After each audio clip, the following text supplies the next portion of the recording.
John F. Kennedy said that we will go to the moon and we'll do this and other things, not because it's easy, but because it's hard. And I like that quote. You know, I think that in life we go through a lot of things which are actually quite difficult. But the funny thing about it is, it's not difficult in the way most people think of difficulty. We tend to think of difficulty as some sort of titanic, heroic effort that we go through to try to overcome something that's extremely straining on our bodies or extremely taxing on our minds. But the truth is that progress and the sacrifices that we make so that we can move forward in our lives are usually much simpler and much quieter. They're usually measured not in sweat and in strain, but in silence and in patience. It's amazing how hard it can be to just be silent. It's amazing how hard it can be to wait with patience. It's amazing how difficult it can be to be deliberate instead of impulsive, to be thankful instead of impatient and complaining. The truth is, when we think about the things that we would like to bring into our lives, the blessings, the hope, there's certain things we could do to potentially achieve those things, at least to open the door so that those blessings could come into our life. But it's kind of like eating healthy so that you'll get more fit and have a better body. If you want to be more healthy, you do need to do certain things so that you have that possibility of becoming more healthy. But the truth is, even if you do all the right things, something could still happen that would result in your life taking an unhealthy turn. There's people who do all the right things and still lose. People who make all the right plans and still discover to their dismay that those plans have gone awry. So there's not any true assurance that if we do the right things, we're going to get our way. And that's where we tend to struggle, because if I say I want you to make a sacrifice and I'm not going to promise that you're going to get anything out of it, human nature is going to make you want to say, well, if I'm not guaranteed to get a return on my investment, why would I put money into it? Or put time into it? Or to put effort into it? It's kind of like this comic I saw where somebody gave up drinking at a certain age, and they gave up smoking at a certain age, and they gave up drugs at a certain age, and then the last panel shows that eventually they died anyway. And it's a valid point. You can do all sorts of things, and in the end, you're still going to die. That's true. However, you can also have a better quality of life. You can have a better potential for a quality of life if you make better choices while you're living. So it's not just about the duration of your life, it's also about the quality of the life you have. But it's about opening up the possibility And a lot of times, with the attitude that we have, we wind up closing doors to opportunities we could have because we're not even willing to give it a shot.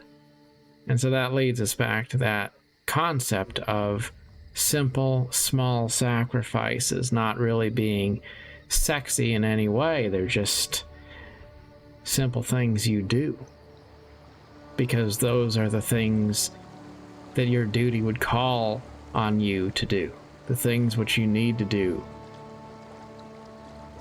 You do your duty. You get out of bed when you don't feel like it. You follow a routine when you're tempted not to. You act respectfully when you're inclined to be less graceful. There's so many ways that we can continue to persevere in the face of uncertainty. And it's been said that Michelangelo destroyed at the end of his life many of his inconsequential and lesser works because he did not want people to know how much effort had been required to make his work look effortless. And when we look at people who do succeed in some measure in their lives, sometimes their lives look effortless. But the truth is, we don't see all of the sacrifices that they've quietly and silently borne outside of the public view. Warren Buffett once said that if he was going to say what he did that was the worst thing for his business, he would say it was missed opportunities when he should have or could have done something better, but he didn't. And he said the worst thing about those kinds of things is that you'll never see them measured or recorded on a ledger anywhere, because nobody knows the value of missed opportunity. Nobody knows how much or how little that is. And yet, the biggest loss is not something that we can measure as a loss that we know about. It's the absence of gain that we never realized. So, it all goes back to being in it for the long haul. It's about continuing to stay straight and level and steadfast on the course that you've selected, even when the fog and the doubt starts to roll in, even when you're not really feeling it, even when it seems like maybe you might do the right things and still get no return on your investment. You still continue to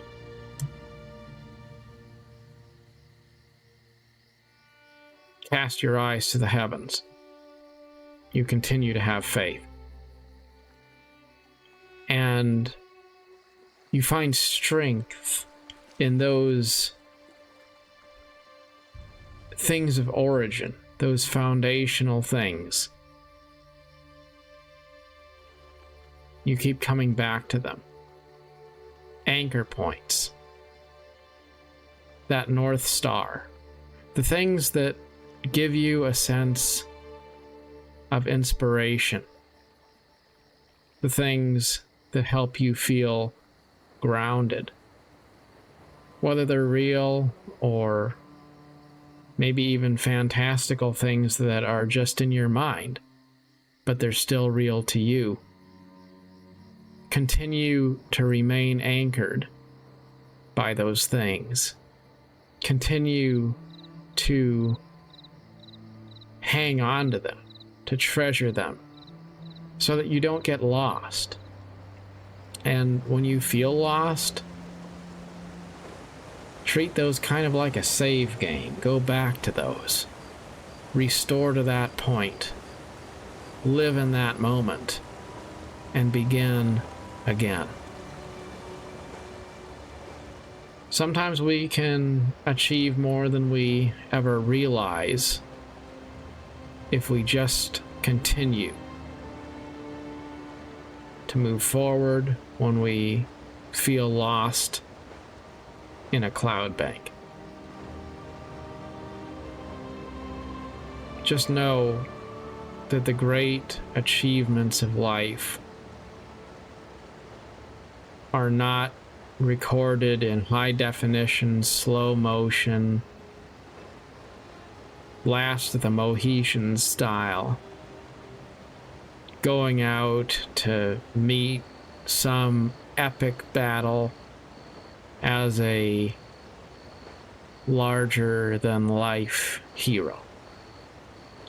True heroism is measured in silent actions that often go completely unnoticed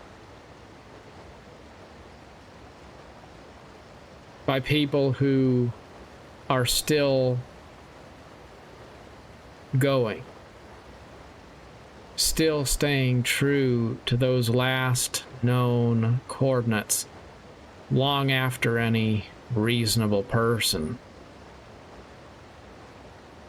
would have given up.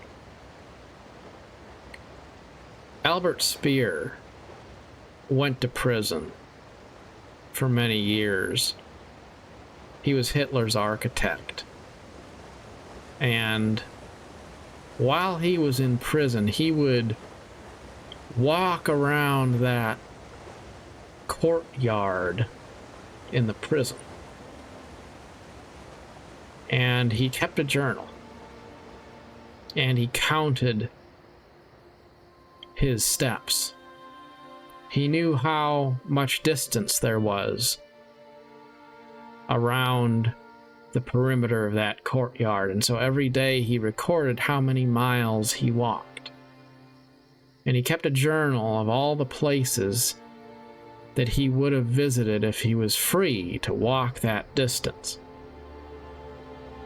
And so, even though he was a prisoner, he kept a journal of how he traveled the world and visited faraway places in his mind. No matter who we are, no matter what is given or taken away, there is a republic which exists within our mind. A place that's sacred because no one can take that away from us. For as long as we live, we have that sanctuary. And it's important for us to hang on to that. Because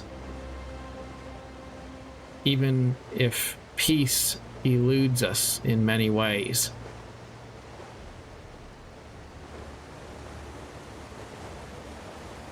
peace is still within our grasp as an undiscovered country within us, because it's always within our power to choose what sort of an attitude we will have in any given circumstance. So I'll leave you with just this one last thought, and that is about attitude. Because it's so easy to get frustrated about things.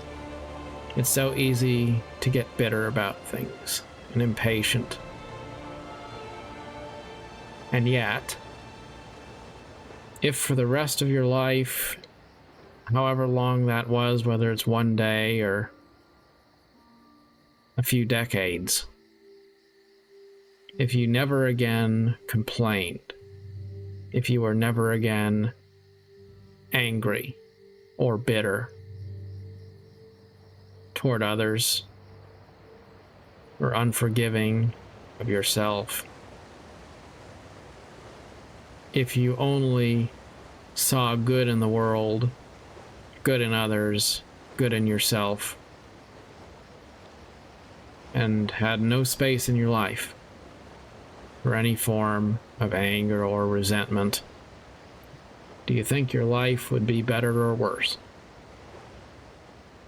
I think we'd all agree life would be better that way. Now, maybe it's not possible for us to attain such a thing completely, but we can certainly come closer.